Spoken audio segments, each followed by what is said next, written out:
சிவபெருமானுக்கு முன்னாடி போய் நின்னா என்ன வேண்டணும் அப்படிங்கிறது அவனுக்கு தெரியாது, எதற்காக அங்கே போய் நின்னோம் அப்படிங்கிறது தெரியாது, அடுத்த நிமிடம் என்ன நடக்க போகுது அப்படிங்கிறதெல்லாம் தெரியாது.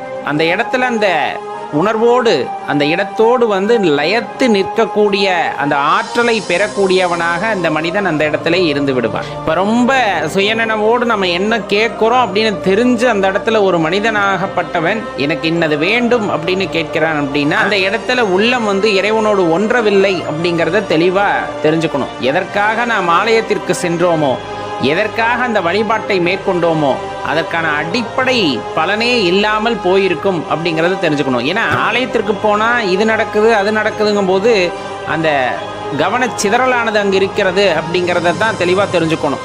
அப்போ நம்ம ஒரு விஷயத்தை ரொம்ப உன்னிப்பாக இறைவனிடம் இதை கேட்கின்றோம் அப்படிங்கும் போது ரொம்ப தெளிவான மனநிலையில் இருக்கிறோம். நமக்கு என்ன வேண்டும் அப்படிங்கிறதுல இருக்கிறோமே தவிர இறைவன் அவர் சார்ந்த அந்த உணர்விலை இரண்டர கலக்கவில்லை. அப்படி கலந்து விட்டால் அந்த ஆற்றலை உணரும் போது தன்னிலை மறந்திருப்பார்கள். என்ன கேட்க வேண்டும் என்றே தெரியாமல் திகைத்து நின்று கொண்டிருப்பார்கள், பார்த்தபடியே நின்று கொண்டிருப்பார்கள். இன்னும் சொல்ல போனா சிலை மாதிரி ஆயிட்டேன் அப்படின்னு சொல்லுவாங்க இல்லையா, அந்த மாதிரி ஈசனை கண்ட அந்த நொடியிலே அவர்கள் சிலையாக மாறி போயிருப்பார்கள். அப்போதுதான் அந்த பக்தி அப்படிங்கிறது ரொம்ப உன்னதமானதாக கருதப்படும். அந்த நிலையிலே இறைவனை பார்த்தால் மட்டும் போதும் அப்படிங்கிற நிலையில தான் நம்ம தொடர்ந்து அந்த இடத்துல இருந்துகிட்டு இருப்போம். இன்னும் சொல்ல போனா இறைவனை உள்ளபடி நாம் அறிந்து கொள்ளுதல் அப்படின்னு சொல்லக்கூடியது. இறைவனுக்கு இப்படி இருக்கணும், ஏன்னா இறைவனுக்கே வர்ணம் கொடுக்கக்கூடிய நிலைமையில நம்ம வந்துட்டோம். இறைவனாகப்பட்டவர் இப்படி இருப்பார், சிவன்னா இப்படி இருக்கணும், சிவன்னா அப்படி இருக்கணும்,